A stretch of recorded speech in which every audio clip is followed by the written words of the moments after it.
Welcome to a new episode of the Guru's Perspective. And today, your host, the Guru himself, I will be talking about some of the things that went on in collegiate football. The NCAA football wasn't really too bad. It was a lot of blowouts, but the games that were good and competitive, I want to talk about those among some of the things that went on in, week four.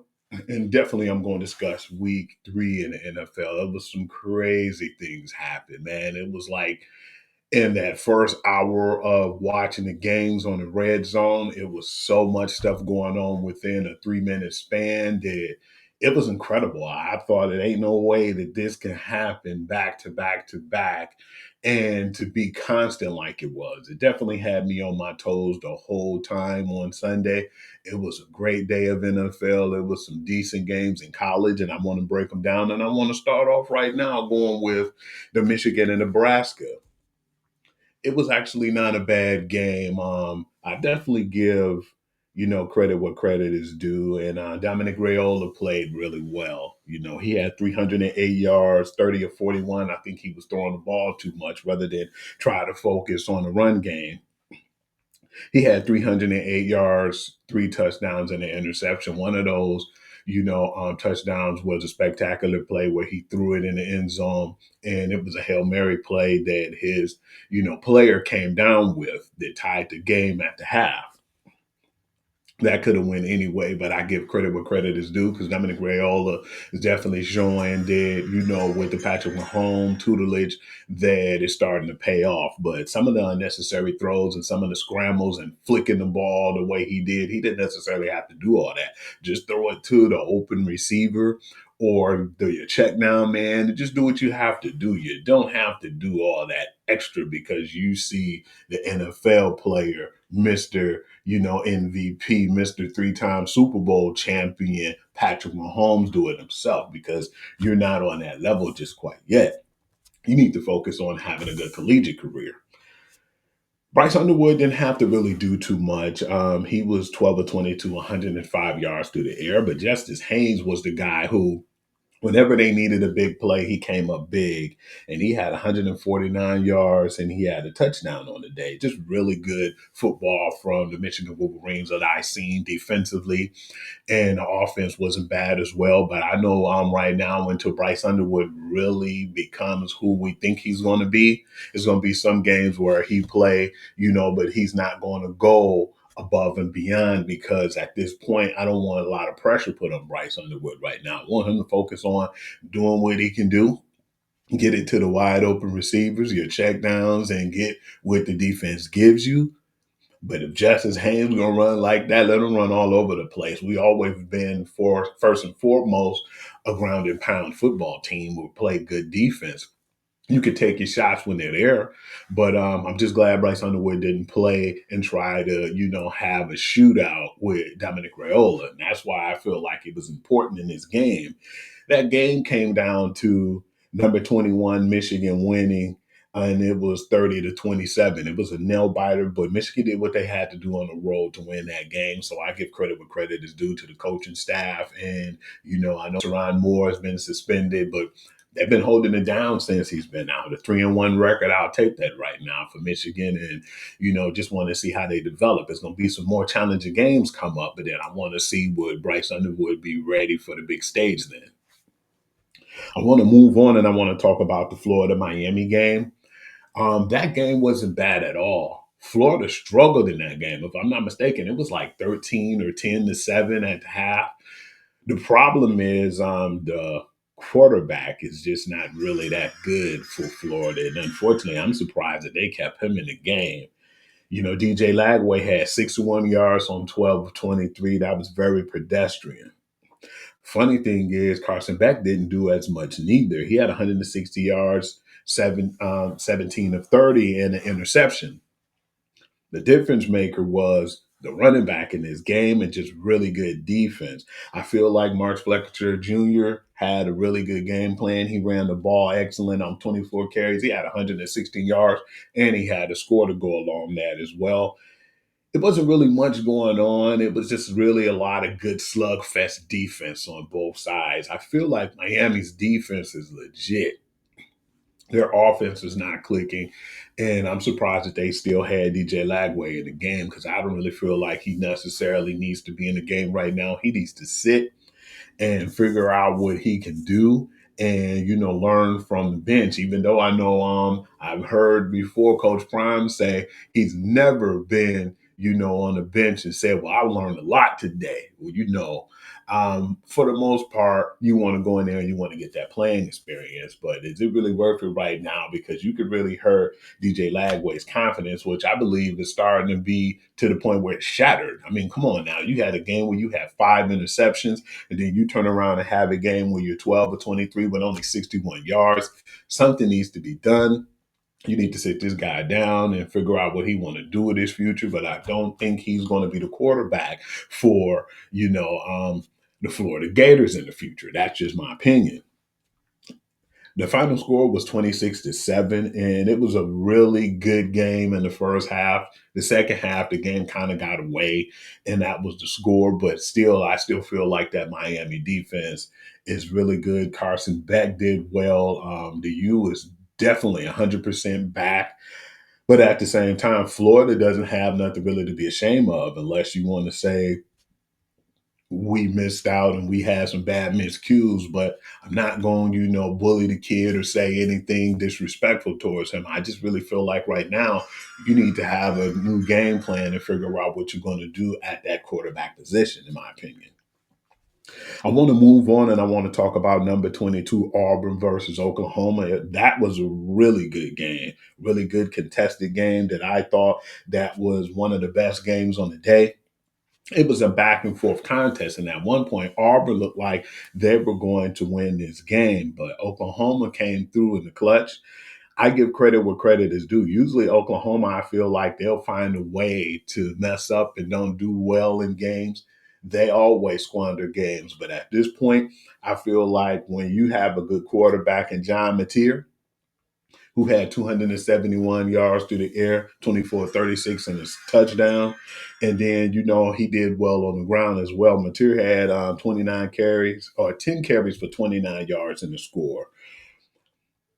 I see too with Auburn, the quarterback didn't do too bad. Jackson Arnold, he had 220 yards through the air, 21-32 with the scores. A lot of passing nowadays, versus, using your running backs. And that's been a big issue for the collegiate, scene right now. The NCAA football has been great, but I want to see the guys run the ball, give your team extra, opportunities, even if it's not working. Keep running that ball because you'll get a big playoff here or there. I don't think that that's something that they've been looking at lately. The receivers has been tearing it up. Isaiah Centegna, the third, he had a really good game. He had 127 yards off 9 receptions in the score. And then on the other end, Cam Coleman was their highlight feature with 88 yards on 3 receptions and the touchdown. That was a nail biter game, and it could have went any way. I love it because the SEC, the competition is always great, and that 24-17 score definitely made me feel like, regardless of some of the bad games that happened, it was some good games that still went on, and it was a lot of competition. Even though Auburn is not ranked, I feel like whenever they play in SEC competition, they always step up to the competition. One of the games that surprised me too that I wasn't really going to talk about, but I am going to talk about because it was weird to me. We talked about this, and I believe that me and my co-host, on the show went with Indiana. He said he wasn't really impressed with Indiana after this victory. I'm not sure, but then we still don't really know about Illinois neither. But I still feel like Indiana is a better team that was given credit. Number 19 Indiana played number 9 Illinois, and it was a really bad game. They thumped them and they bullied a team in Illinois who's ranked number 9. That was ranked number 9. Indiana, Fernando Mendoza had a really solid game. He had 267 yards through the air, 21 of 23, which is phenomenal, and 5 touchdowns. That was really impressive to me to see that in a collegiate game. Most times it'll be 21 of 45 or 21 of 32, where they're throwing the ball all over the place. To be 21 of 23, only missing 2 completions and 5 touchdowns, man, that's them. about a perfect quarterback rating in college too. That's really good to see because when you see that, that lets me know he's not just throwing the ball around, but then he's using some of that, time too to turn around and pass it to the running back, distributing the ball, with good distribution management. Kobe Martin, he had 107 yards on 12 carries and he had two touchdowns. This is what the difference is. He did a really good job, with distributing the ball to the running back, and him having those 12 carries and the two touchdowns was awesome. And then I look at the receiving core and Elijah Sarrett, and he had 92 yards on 9 receptions and he had two touchdowns as well. And then you look at Illinois, I just didn't feel like it was a lot going on there. Luke Altmaier basically had a stagnant day. He was 14 of 22. He had a touchdown with 146 yards. And the touchdown went to, of course, the wide receiver, Colin Dixon. He had 4 receptions and a score on 86 yards, but that was the only touchdown in the game. And Indiana just clobbered those guys. That final score was number 19. Indiana demolished number 9, Illinois 63-3. I definitely wasn't expecting that, but I definitely want to talk about that because it was two ranked teams. And now I want to get into the game that me and my buddy, I think we selected the Utah Utes, but what we didn't realize is, and I think that you guys need to give us a break on this one, we thought Uncle Rico was playing in this game, but he wasn't playing in the game. That guy's always hurt, it seems like. But what I looked at was it was a really good game. I was really surprised. Will Hammond had 169 yards, 13 to 16 with 2 scores. And he distributed the ball pretty good as far as when it came to the running back because Cameron Dickey had 67 yards on 13 carries and he had 2 scores as well. And a wide receiver, Reggie Virgil, had 72 yards off 6 receptions and he scored. I didn't really see much from Utah, and that was the thing too. I thought Uncle Rico was going to play, but it was Devin Dampier, and I said, "Okay, this is not looking good at all." He had 162 yards, 25 of 38, and he had 2 interceptions on the game. And they just didn't really do too much at all on their end. They were very stagnant, and I wasn't surprised that they got punched in the mouth by Texas Tech. I definitely felt like if we didn't know that the original quarterback was going to play, that we would have changed our opinions on this. But we have to give credit to number 17, Texas Tech, going in Utah and then punching them in the mouth. And number 16 ranked Utah definitely was a disappointment this year. But I'm not really surprised. Still give credit to where credit is due because Texas Tech is for real.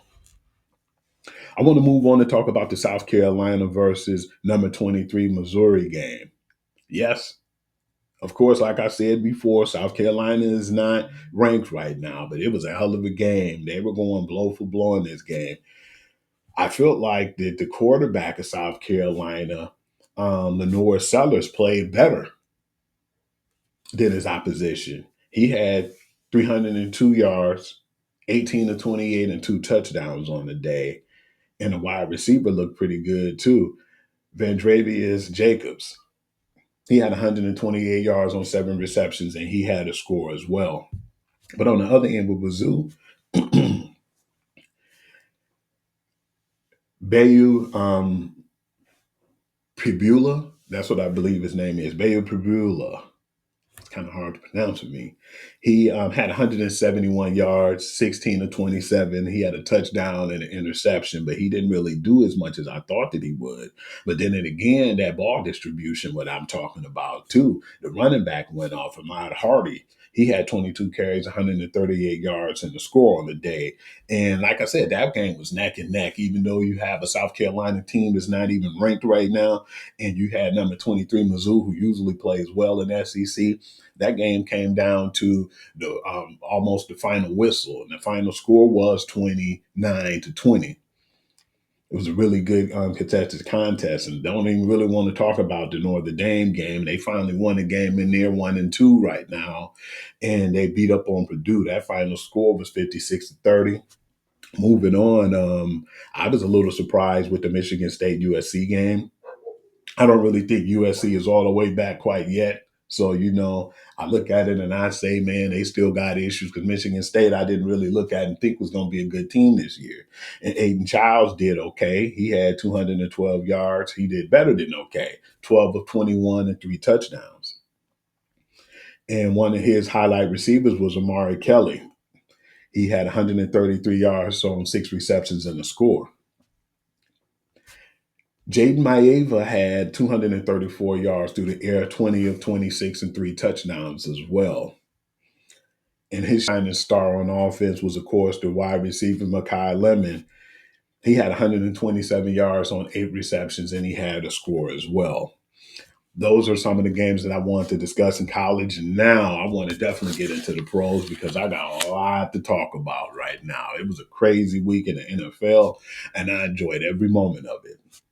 I want to start off with a crazy game that I might ask. It was Miami versus the Buffalo Bills. It was actually a really good contest at one point until it wasn't.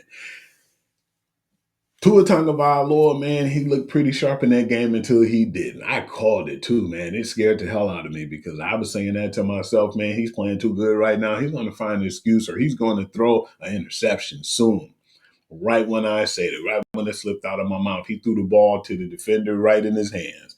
And I said, man, I wish somebody was here listening when I said that. And it was just awful. The play, the decision making, and all. They came out swinging. They had the ball and they ran it down the throats of Buffalo and scored the first possession. So I said, okay, we got something going here with a good kickoff return and then having a good field position, then running the ball and then kind of throwing it down Buffalo throat. I said, okay, we're going to have us a game here. I still feel like with Tua Tagovailoa, if he didn't make that mistake at the end, that they still could have had a game to where it would have been a little closer than the 21-31 overall victory that they had. He had those 146 yards, 22 of 34 passing. He had two touchdowns, but that interception was costly. And I didn't really see much from anybody else on Miami, neither, besides, I was surprised Tyreek Hill actually finally got a score. He had five receptions on 49 yards and a touchdown. So that looked very bad. And I know right now we're going to definitely hear more from Tyreek Hill if he don't get the ball like he's supposed to. Good old Josh Allen had 213 yards through the air, 22 of 28 and three touchdowns. And James Cook, he really looked good that game. He was cooking, no pun intended. He had basically 108 yards on 19 carries and a touchdown, and Dalton Kincaid had 66 yards on five receptions and a score. I just seen something too, some breaking news, of course. I'm not surprised with this. Adam Schefter said quarterback change. Giants are planning to start rookie Jackson Dart on Sunday versus the Chargers.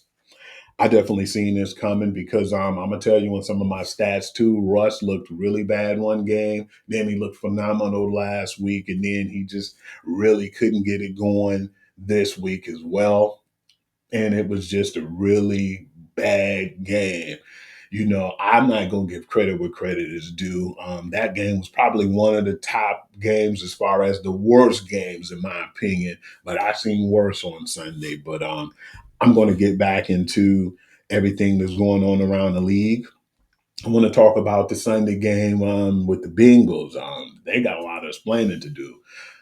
We've seen before how well the backup is, and not in this game in particular. He looked really shook right now, and Jake Browning played really well against them last year. And then he made the remark, you shouldn't have never cut me when they won. I don't know if this was a redemption game for the Vikings or if they heard that and took notes and kept the receipts. It definitely looked that way, in my opinion. Jake Browning had 140 yards, 19 to 27. He had a touchdown and two picks on the day. And it wasn't a lot going on offensively over there neither. It was just a really bad game. On the other hand, Carson Wentz did what he had to do to win the game. 173 yards. He was 14 to 20 with two scores. He didn't really have to do much neither because of the whole team was clicking, especially the defense. Jordan Mason had 116 yards off of 16 carries, and he had two scores. And the defense had, some touchdowns as well on this game. It was very pedestrian. I said, man, what the heck is going on? I thought it was going to be a little well played or better played, but the Vikings have a really solid defense, and Jake Browning definitely don't look like he's the answer right now, even though we know he's a backup. But when are we going to say what's next for the Bengals? No disrespect to the Bengals, but once they went to that Super Bowl, ever since then, they haven't been making the playoffs. They've been having bad starts, and Joe Burrow's been pretty injury prone. That being said, I want to move on because that 48-10 score was definitely nothing I expected. Surprising game to me was the New England Patriots versus the Steelers. It was actually a really good game. The defense was good, but the offense on New England was still a little stagnant. But then, you can't blame it on Drake May. Yeah, you got Stephon Diggs. Matt Hollins, one of the wide receivers, and then you got Keon Booty, but it's not really no huge contributors over there. I mean, you got Hunter Henry, and then you got Austin Hooper, but I haven't really seen much from Hooper since he's been with New England.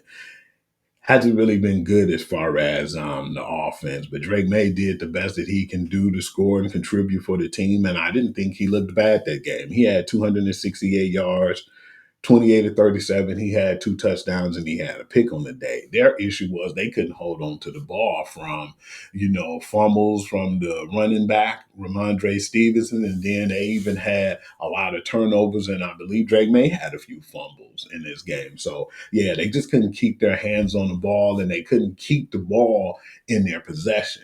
When you turn the ball over like that, the other team's going to win. If I'm not mistaken, they had 5 turnovers on the day, and a lot of them were fumbles. So, that being said, Hunter Henry had 90 yards, 8 receptions, and he had 2 scores on the day. He was the shining star of New England. Aaron Rodgers had 139 yards, 16 to 23, 2 touchdowns, and he had a pick on the day. And the person who really lit up the scoreboard was Calvin Austin III, the wide receiver. He didn't really light it up as much as you think. He had 3 receptions for 34 yards in the score. DK Metcalf, I want to see what's going on with him right now because right now I'm not trying to take anything from him or bash him on the show live, but I still feel like right now he's not really showing that he's worth the money that he's getting right now in Pittsburgh. That's just my opinion. I don't know how other people feel. I want to know you guys' thoughts on that. Chime in, please. That final score was 21-14, and the Steelers came up victorious. Regardless of the fact if it's a sloppy game or if it's a shootout, whatever it may be, the Steelers always find a way with that really good stout defense. And just having a veteran like Aaron Rodgers on the team definitely helps. He'll do enough to help you win. I want to move on to the Colts and the Tennessee Titans game. I gotta say right now, people better start putting respect on Daniel Jones' name. Right now, it's 3 games, but he's been looking really comfortable right now in Indiana's offense. AKA, they called him now. They switched from Danny Dimes in New York, and when he moved on to this new chapter, they called him Indiana Jones. And Indiana Jones was quite impressive. He had 228 yards, 18 to 25 in the score. The shining star of the game, of course, was Jonathan Taylor. He had 102 yards, 17 carries, and he had 3 scores on the game. And Michael Pittman had 6 receptions for 73 yards in the score. Cam Ward had a touchdown. He was 28 to 38 and 219 yards. And the only score came from Tony Pollard, the running back. He had 45 yards on 16 carries and he had a touchdown. But people got to give credit where credit is due. That Minneapolis Colts defense is really good. They got a good front as far as the offensive line. The defense is good. They might not have no super spectacular names on offense, but the players they have in Jonathan Taylor and Michael Pittman Jr. are really good young up-and-coming stars. Well, we can't say that about Jonathan Taylor because he's already made his stamp in the NFL. But Michael Pittman really starting to emerge as one of the top receivers as well. And that score was very ridiculous. We know it's going to be growing pains with the Tennessee Titans, but that final score was 41-20. I want to move on to the Texans, and I'm a little worried about the 0-3 Texans right now. They played, the Jaguars. The Jacksonville Jaguars are not as great of a team, but then they're still doing what they need to do. I have to give credit to them. I can't throw them under the bus and saying they're not doing well when they're 2-1 right now. It's still an early season, but I don't really see a lot from Trevor Lawrence right now. They were saying he's going to be one of the best collegiate quarterbacks coming in the NFL of all time. They said he was the next big thing. And right now, I haven't really seen that much from him. He had 222 yards, 20 of 40, and an interception on the game. Travis Etienne had 56 yards on 16 carries in the score, but I wasn't really seeing too much from this game. It could have went any way. I just felt like the poor performance of CJ Stroud was the reason that they lost this game. And unfortunately, after seeing him play so well his rookie season, then the next season he stepped up, even though it was a rougher season for them, they were still able to make way and they went to the playoffs 2 years back to back. This year, being on 3, it's going to be a hard bargain right now. This is a tough hole to dig yourself out of. He had 204 yards, 25 to 38, a touchdown, and he had 2 picks on the day. And Nick Collins is Nick Collins. He had 8 receptions, 104 yards in the score. But it wasn't really a lot going on for that team. And it's a struggle right now. So it's a lot of problems and things that need to be addressed right now. That final score was 17-10. This was the surpriser of the week for me, the guys. If you told me that this was going to happen, I'd have laughed. I don't even think we even picked them when we made our predictions recently, neither. I don't think I did. I didn't pick them twice. The Carolina Panthers and Atlanta Falcons. Michael Penix didn't play well at all. He had 172 yards, 18 to 36, and he had 2 interceptions on the game. Bijan Robinson had 72 yards on 13 carries, and the team just didn't look good at all. Nobody scored on their end.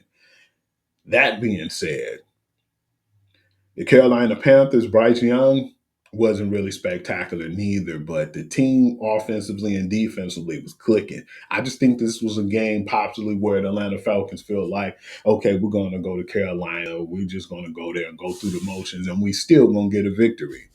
And they slept on this game, and they might not took it as serious. Like I said, Bryce Young had 121 yards, 16 of 24, no touchdown. Chuba Hubbard had 17 carries and 73 yards. All in all, what I seen was Bryce Young running the ball, getting touchdowns, and they were kicking field goals, and they had interceptions returned for touchdowns. And it was just really a surprising game for me because when you look at the Atlanta Falcons, you always look at them as competing in the NFC South with the Tampa Bay Buccaneers. This year, it still can possibly happen, but to have that hiccup game, and if I'm not mistaken, too, they're 0-3 against the Carolina Panthers. So yeah, sometimes I believe just that division rivalry game, it hits a little different, and this might be the case. But that final score was 30-0. And come on, Atlanta Falcons, man, I believe y'all got to do better. You got to do better than that. Um, this is where it got interesting to me. Red Zone was one of the craziest this week. When I seen what was going on in a 1 minute span, this all happened in 1 minute or almost 2 minutes. And it's 3 games back to back to back that I'm going to talk about. One of them was a game where I definitely picked the Eagles, but I didn't think it was going to be this close. I knew it was going to be a battle, but not like this. This went down to the very last part of the game. This was a fairy tale ending for the Philadelphia Eagles, not so much for the Los Angeles Rams. Matthew Stafford had 196 yards through the air, 19 to 33, 2 touchdowns and a pick. Jalen Hurts had 226 yards through the air, 21 to 30 of 32, and he had 3 touchdowns on the day. Breakout game for AJ Brown because people were saying they were taking phone calls on all season, seeing they could pry him away from Philadelphia. He didn't really do much, and he was quiet the first two games until it got to this game right here to where they needed him the most, and he stepped up big. He had 109 yards on 6 receptions and a score, and he was major for them. Puka Nakua actually looked good as well. He had 11 receptions on 112 yards. But this was a really good back and forth game. I really enjoyed this game, and it looked like when the Philadelphia Eagles scored with Devontae Smith, I said, okay, they might have this game now. They missed the 2 point conversion attempt. I said, okay, this making a new ball game.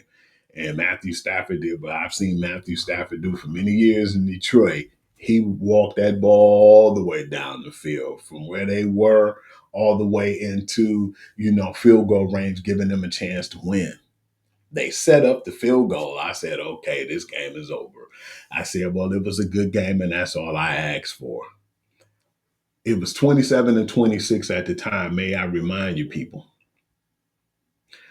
It was a block punt and it was ran back. Jordan Hicks ran back. I think he ran like 18.25 miles per hour to get that closing game touchdown victory. It was a walk-off victory. Yeah, they would have won if they would have blocked it and that was it, but I think they wanted to do it a little bit more in style to get the touchdown. Like the game didn't look like, and you see the 33-26 and you like, okay, the Eagles did what the Eagles did. No, it wasn't like that. That game was 26-27 with a chance for the Rams to get the walk-off victory. But with that block punt, the block field goal, they said, man, let us take this to the house. It was very exciting to see that too, because we haven't really seen a lot of block field goals or anything happen. But that's not quite it yet. Like I said, that score was 33-26. And then I give you this game right here. I really feel bad for the Jets because the Jets been playing their butts off lately. And when I say they've been playing their ass off for the new coach, they have. And Aaron Glenn, he should have nothing to be disappointed about. Neither. He should keep his head up high because they were in all the games except for the one game that they played, week 2. But other than that, they got blew out by the Bills. But the first game against the Steelers and this game against the Buccaneers, they was in it and possibly could have won these games. It was unfortunate, but 2 walk-off victories on them, man, and their record is 0-3 right now. Tyrod Taylor looked pretty good too, as well as a backup. He went in and just, played his game. I always liked Tyrod Taylor, him and his professionalism. He had 197 yards through the air, 26 of 36, 2 touchdowns, and he had a pick on the day. He also ran for 48 yards as well. Garrett Wilson had 84 yards on 10 receptions, and he had a score as well. Baker Mayfield just do Baker Mayfield things, man. He had 233 yards, 19 of 29, and he had a touchdown in the game. The thing was, it was a really good game on defense. When the game looked like all they had to do, the Tampa Bay Buccaneers, that is kick the field goal and they'll have a substantial, comfortable lead. That field goal, of course, got blocked once again. This was that 1 minute span I was telling you guys about. They blocked the field goal, ran that back for a touchdown, and they were up in the game at the time. And I thought that was going to be the walk-off victory. But then I said, man, wait a minute. It's like 1 minute and 43 seconds left. Baker Mayfield does Baker Mayfield things. And that's when the stats came up. And they said he have, in the fourth quarter, 22 touchdowns. And that was basically the fourth quarter and overtime, 22 touchdowns, and he's 2-0 when that happens. And these were statistics. I said, okay, let me look at and see what happened with these stats. Is this going to come back and hunt him, or if they're jinxing him right now for even saying this? He did what Baker Mayfield does. He did this all 3 games. All 3 games that they won this year were walk-off victories in the fourth quarter. He just gradually took the team down the field, got them in field goal range. They kicked the field goal. That final score ended up being 29-27. And the Tampa Bay Buccaneers are 3-0 in the season. Yeah, they won all three close games, and Baker willed them to win those games. So I like to give credit where credit is due. The Tampa Bay Buccaneers are a really good team. And I like to give credit to Todd Bowles as well for coaching that team up. I feel bad for Aaron Glenn because they've been looking so good on offense and defense. It's a different New York Jets team, but you know, I'm just hoping, eventually that they can, get them a good victory here or there. But for now, being 0-3 is pretty tough, especially when they were in all the games except for one. And you got two, walk-off victories on you, man. That's a hard pill to swallow. This was a really bad game right here that I seen, and this was the Las Vegas Raiders and the Washington Commanders game. Crazy thing is, they didn't need Jalen Daniels in this game. Marcus Mariota had a pretty good game, 207 yards through the air, 15 of 21, and he had a touchdown. And rushing on the ground, Jeremy McNichols looked pretty sharp. He had 78 yards on 4 carries and a touchdown. And it was just really a surprising game because I thought that when it came to Geno Smith played clean this game. He had 289 yards. He had 19 to 29 passing and 3 touchdowns. But the game was so out of hand at this point that it didn't really matter. And his wide receiver, Trey Tucker, had a really good game. He had 145 yards on 8 receptions and 3 touchdowns, but it didn't matter because that final score was just, it was a thumping. The Washington Commanders won this game convincingly, 41-24. I want to talk about the other game that happened in that span in red zones too, what I was talking about. That's why when we say you can never, say a game or, with, one of my favorite slangs right now is you play to win the game. And that's true. That slogan really speak volumes of this week because it's any given Sunday. And Herm Edwards said you play to win the game, and that's what it's supposed to be about. You don't look at it and say, okay, this team is more superior than that team, and this is the reason they're going to win. I'm going to explain that right now. The Green Bay Packers versus the Cleveland Browns. Usually, when you see a game like this, you like, okay, it ain't no game right now, and this is the Packers game to lose. Let's see what they do because they are the better team as far as talent on offense. That is because Cleveland has the clear better defense. They're number one ranked in damn near all categories right now. Jordan Love had 183 yards to the air. He was 18 of 25 passing. He had a touchdown and he had a crucial pick in this game. Nobody else really did anything. Josh Jacobs was like basically neutralized. He had 30 yards on 16 carries. And then receiver Matthew Golden didn't really do much, 4 receptions of 52 yards. That defense was pretty good in this game. That's one thing you got to give credit to, even though the offense is not kicking with Joe Flacco with the Browns, with that damn defense. If you've seen them with your own eyes, you wouldn't believe how good they was. But then you got to give credit too, because Myles Garrett is a game disruptor.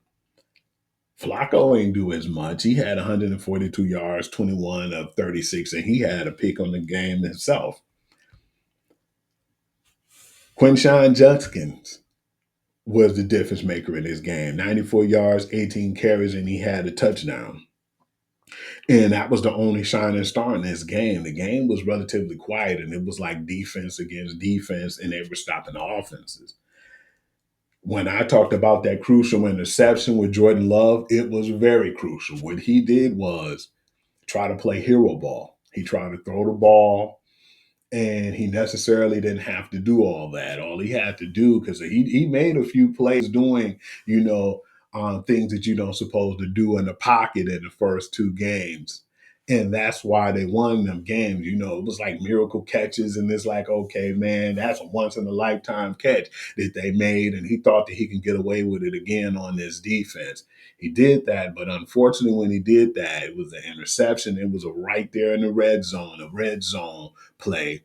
And the Cleveland Browns ended up capitalizing on that. I said, okay, it's 10-10.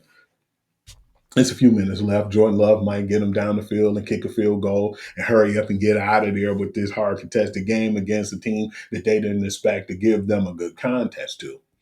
And when this happened, they went down and they went up for the field goal. I said, okay, this game might be over too. Every time I said that or felt like that in the back of my head, something happened. It was three blocked field goals within a 2 minute span.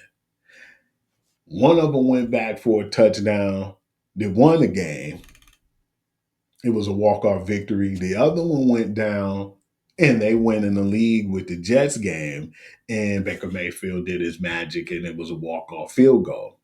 This game kind of was the same.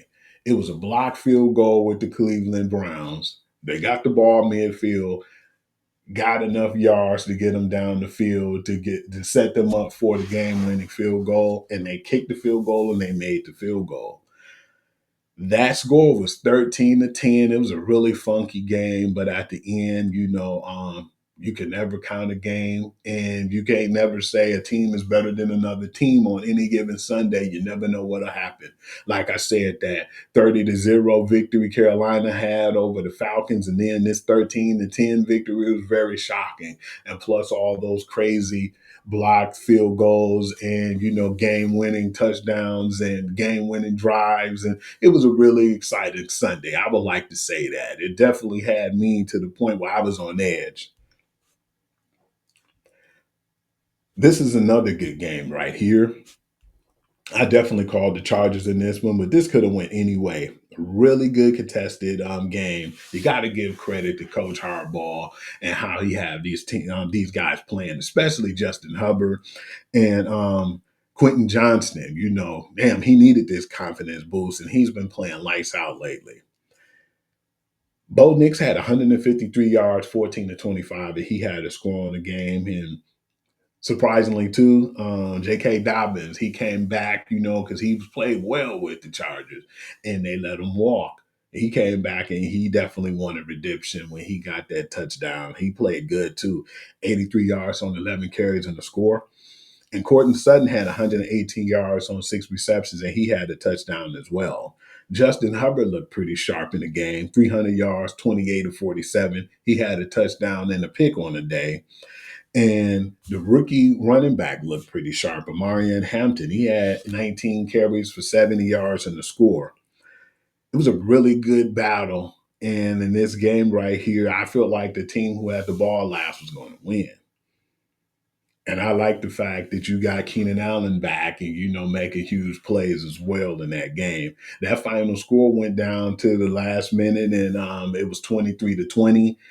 And the Los Angeles Chargers held on. But it was a really good contest against two good teams.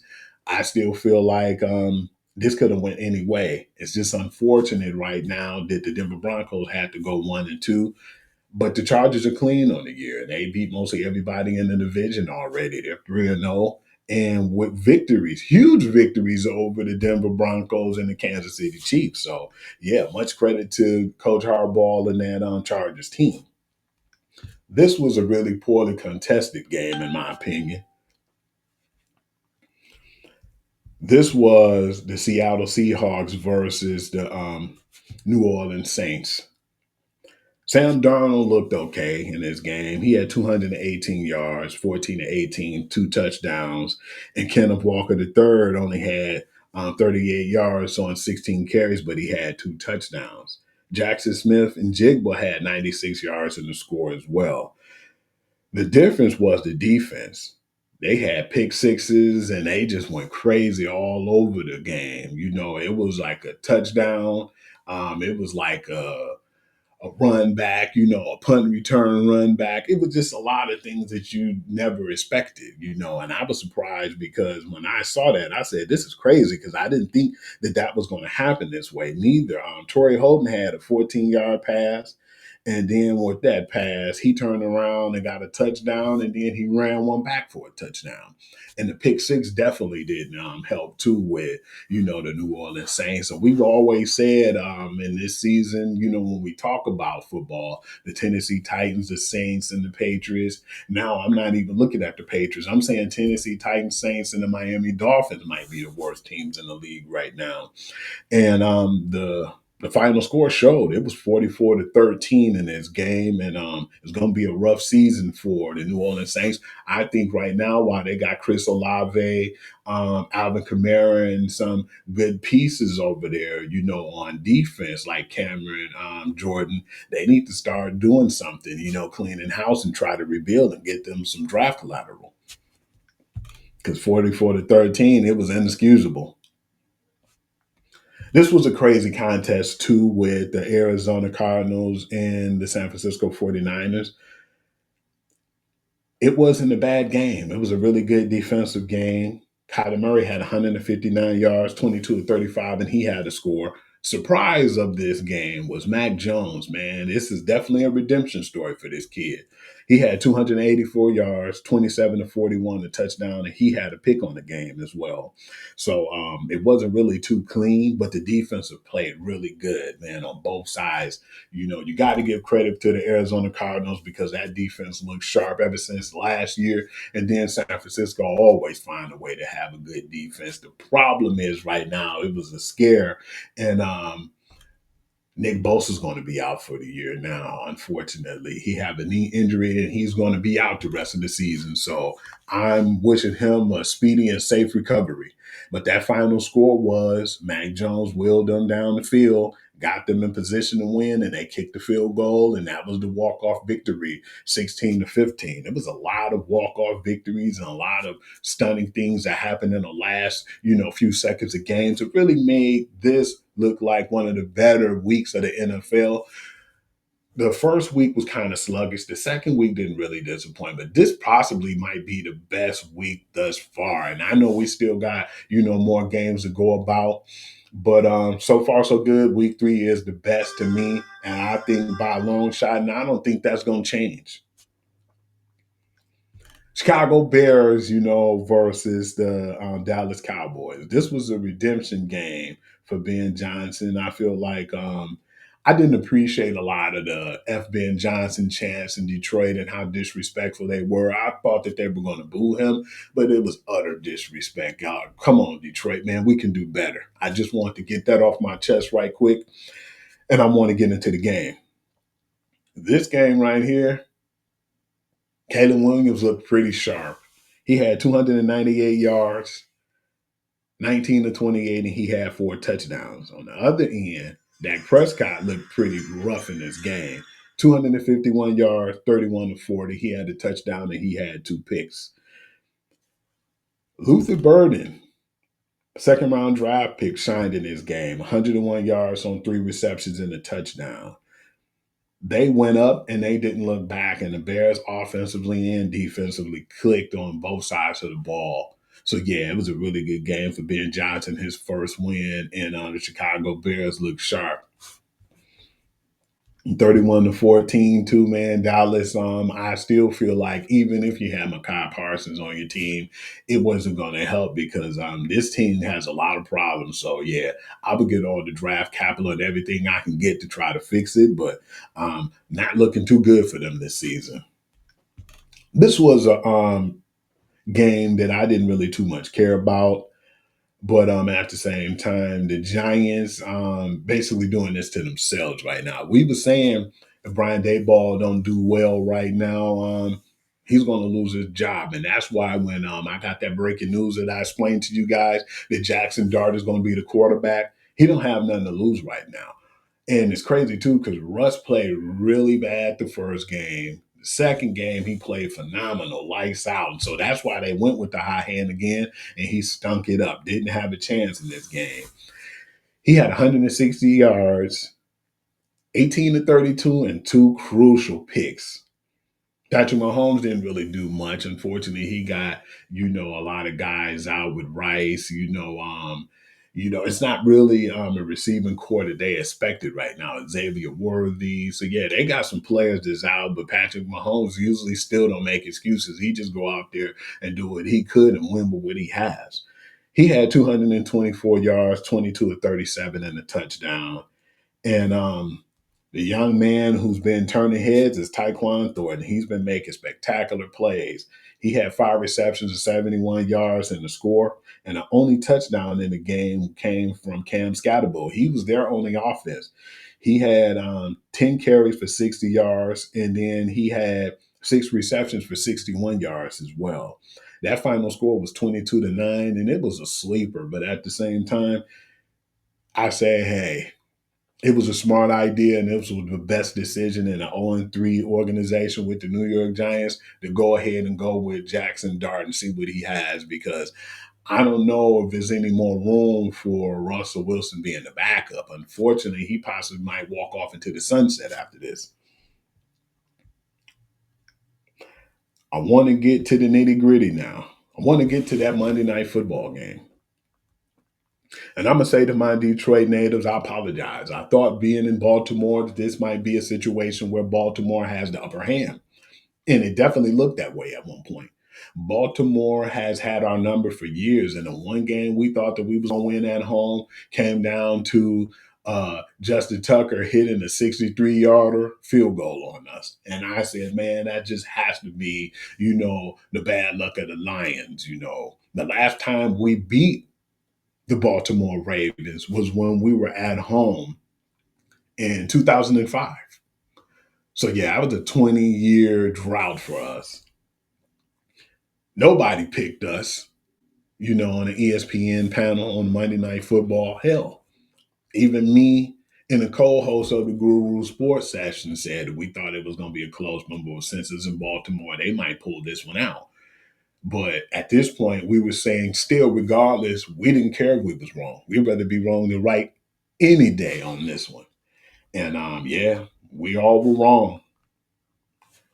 This game was pretty good because first and foremost, it was a few hiccups from Jared Goff. For the most part, he played pretty clean. He had 202 yards, 20 of 28, and he had a touchdown. The hammers of the game was Jameer Gibbs. He had 2 touchdowns, and the player of the game, which surprised me too, was because we ground and pound and we out Baltimore to Baltimore Ravens with Derrick Henry. We basically ran it down their throat with Jameer Gibbs and with David Montgomery. This was one of his breakthrough games for me. He had 151 yards on 12 carries and 2 touchdowns. So with his 2 touchdowns and Jameer Gibbs' 2 touchdowns and the touchdown that Jared Goff threw to Amon-Ra St. Brown, that definitely sealed the deal for us. Lamar Jackson looked pretty good in this game too. He should have his head up high.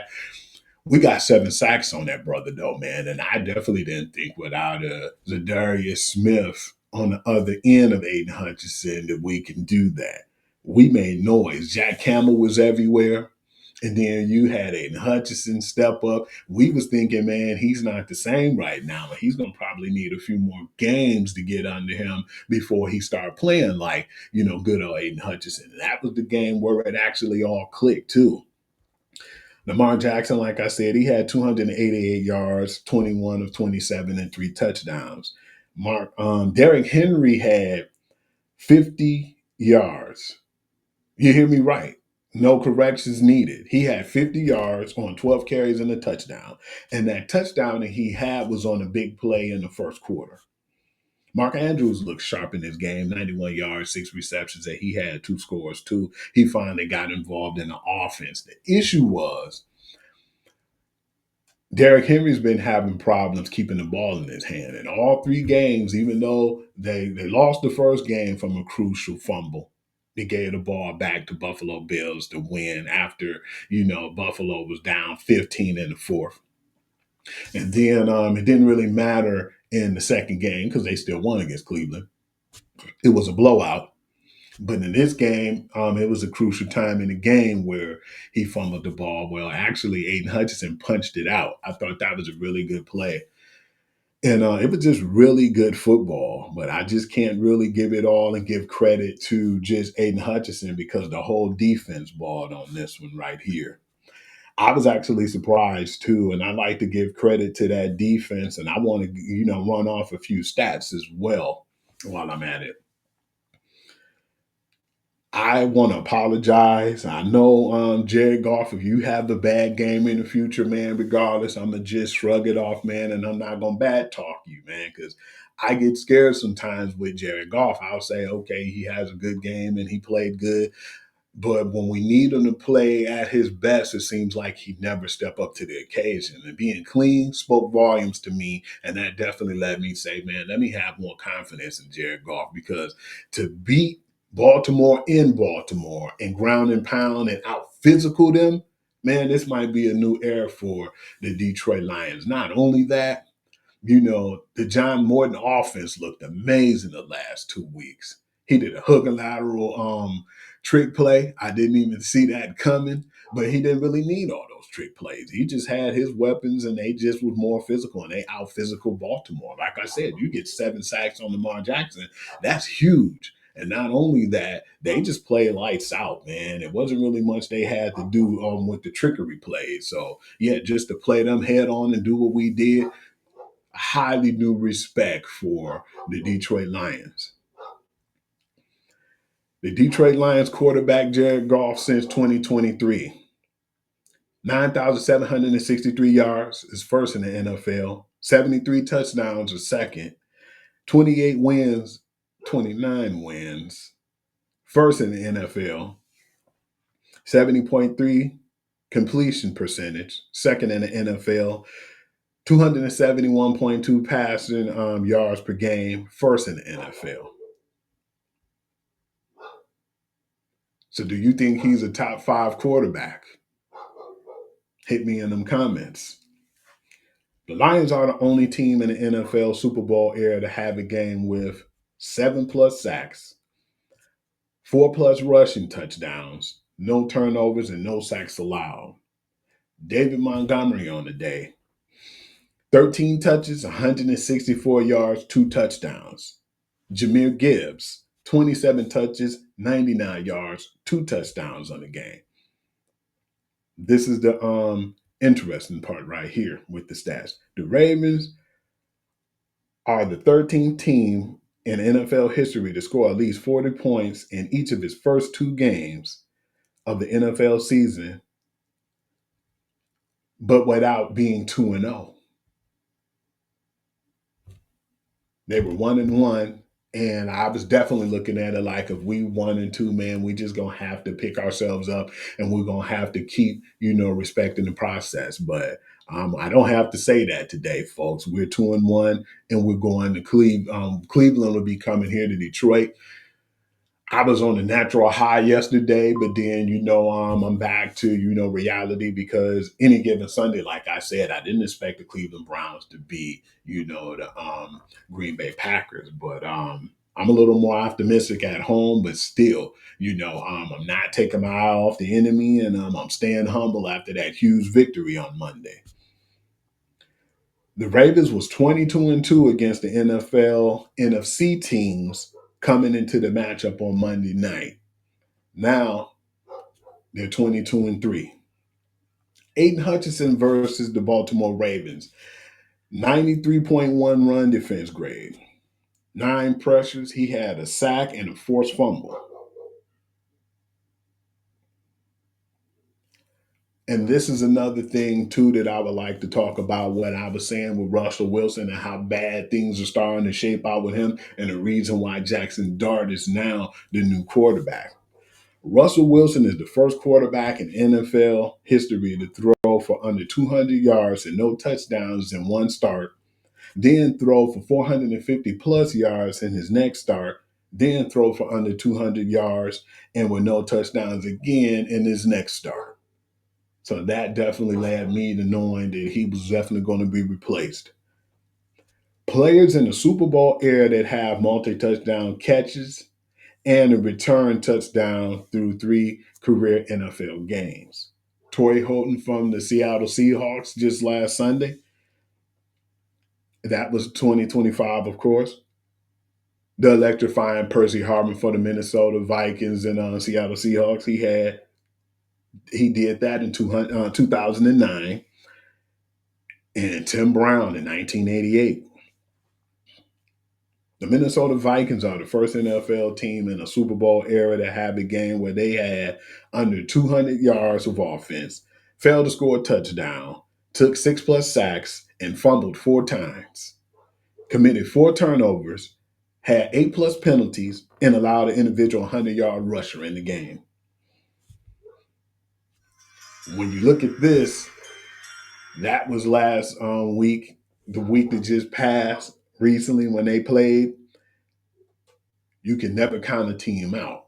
You can look bad one week and you can look like the best team in the world the next week. You could look like you a Super Bowl contender to the doghouse one week to the next. But I like to give credit where credit is due with the Minnesota Vikings and how they, basically brushed the shoulders off and then accepted the challenge. Because this was happened this week in week three. The Vikings are the first team in NFL history to have, of course, two plus pass touchdowns, two rushing touchdowns, two defensive touchdowns, two field goals made, all before the fourth quarter of a game. So congratulations, even though you had a nightmare week two, you bounced back week three, and that's what it's all about. Perseverance. The Buffalo Bills through three games of the season. Their 3-0 record, 100 plus points scored, no turnovers, 15 penalties, 150 plus rushing yards per game, 200 plus net passing yards a game. This has never happened in NFL history by any team over the first three game span. So they're looking like one of them teams I said too, because I had them going to the Super Bowl. It's definitely looking kind of that way right now. Including the playoffs, the Bills have thrown multiple touchdowns in eight straight games against Miami while also winning each one.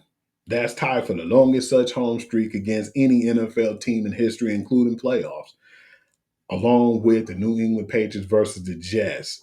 They had that win streak from 2014 to 2021. Baker Mayfield of the Buccaneers is the second NFL quarterback in the last 30 years to lead a game-winning touchdown drive that began with under 2 minutes and 30 seconds in regulations in three straight games. The other was Brad Favre in September 26th and October the 10th, 1999, with the bye week in between.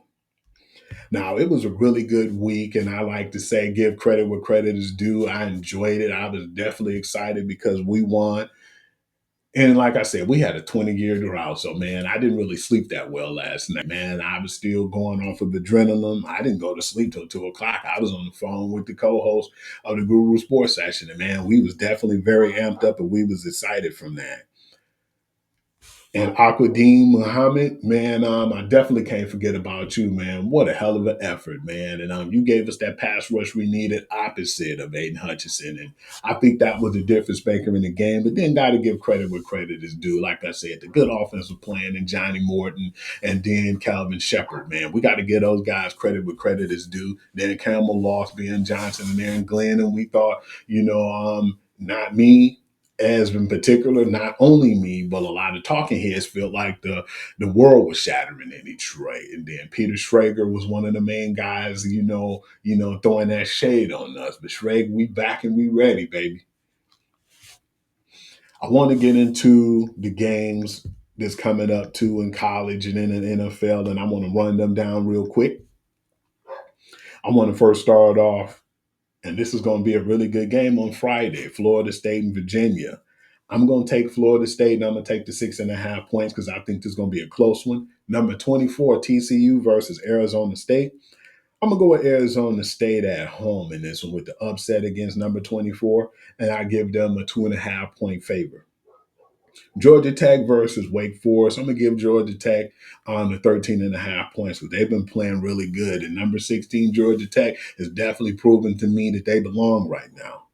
Number 21 USC versus 23 Illinois. I'm gonna give this victory to USC because I didn't really still see nothing spectacular with Illinois, and I'm gonna get them with the 6.5 points. Notre Dame, Arkansas. I'm gonna go with the under 3.5, but I'm gonna take Notre Dame in this one. Utah State versus Vanderbilt. Come on, man. I got Vanderbilt 22.5. Ohio State versus Washington. I'll give Ohio State the 9.5 points. This is gonna be a good one right here. The 3:30 game between LSU and number 13 Ole Miss. I'm gonna go with Ole Miss, and I'm gonna take the 1.5 points right now. Auburn versus Texas Tech. I mean Texas A&M. I'm sorry about that, you guys. Correction. I'm gonna go with Texas A&M, and I'm gonna take the 6.5 points. This one's gonna be a good one too. A good sleeper. Number 11 Indiana versus Iowa. I'm gonna go under, but I'm gonna go with Indiana. I'm gonna take the under the 7.5. Number 15, Tennessee versus Mississippi State. I'm going to go under with the 7.5, but I'm going to go with Tennessee. Arizona versus Iowa State. I'm going to go with Iowa State, and I'm going to take the 6.5 points at home. Oregon versus Penn State. I'm going to go with this one. I'm going to go with Penn State, and I'm going to take the 3.5 points. Alabama versus Georgia. I'm going to take the points, and I'm going to carefully go with Georgia. Caleb DeBoer, you got something to prove to me, man. And until you do, I'm going to take every team who's ranked over y'all. UMass versus Mizzou at home. I'm going to go with Mizzou, and I'm going to take them 43.5 points. That's going to be a beatdown. Number 25, BYU in Colorado. I'm going to go with BYU, and I'm going to take the points on this one. We're off to the NFL now. Week 4. Seattle versus the Cardinals. I'm gonna go with Seattle, and I'm gonna take the 1.5 points. Vikings versus Steelers. I'm gonna go with Minnesota, and I'm gonna take the 2.5 points with the Vikes. Chargers and Giants. I got the Chargers by 6.5. Titans versus Texans. I'm gonna give the Texans this 6.5 point favor in the victory at home. Commanders versus Falcons. I'm gonna go with the 1.5 points, and I'm gonna go with Washington on the road. Saints versus the Bills. This is a 16.5 point favor. I'm gonna take that, and I'm gonna go with the Bills. This is gonna be a good one. Eagles versus the Buccaneers. I'm gonna go with the upset, and I'm gonna go with the Bucks because after that runoff victory, that walk-off victory, I should have said, yeah, man, I think it's time. And then they're playing the Tampa Bay. Tampa Bay usually had their number at home. I'm gonna take the 3.5 points, but I'm gonna go with the Bucks on that one. Cleveland Browns versus the Detroit Lions. I was on such a high, but then I'm not underestimating any team right now. But I will go with the Detroit Lions, and I'm gonna take the 8.5 points. Panthers and the New England Patriots. They got the Patriots by 5.5. I'm gonna go with the Panthers, but I'm gonna go under this one. Jaguars versus 49ers. This is going to be a good contest, but I'm going to go with San Fran at home, and I'll take the 3.5 points.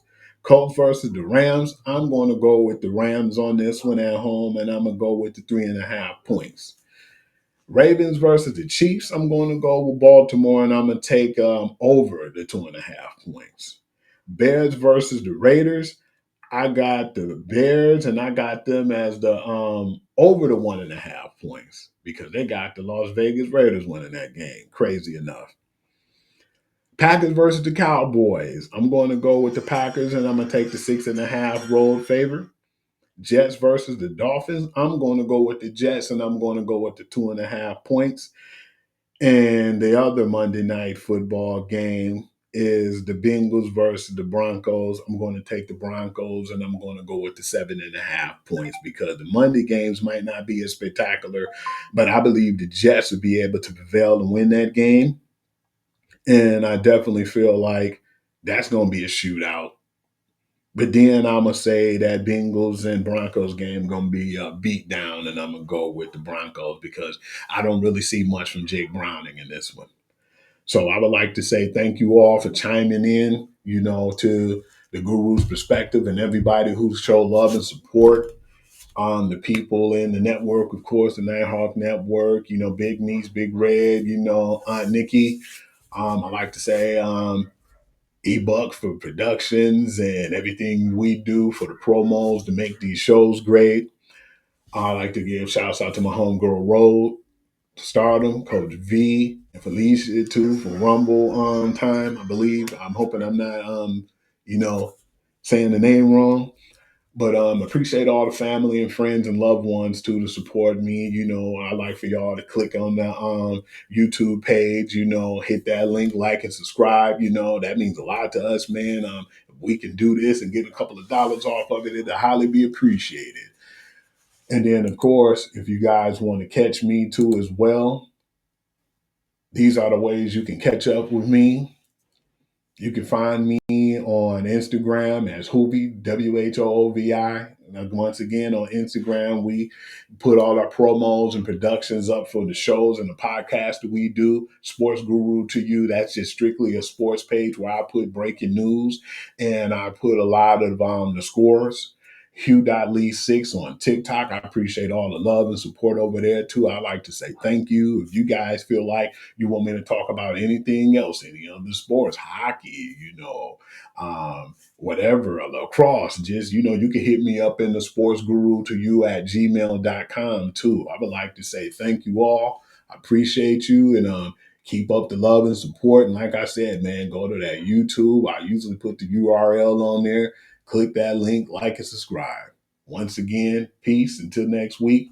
And I love y'all.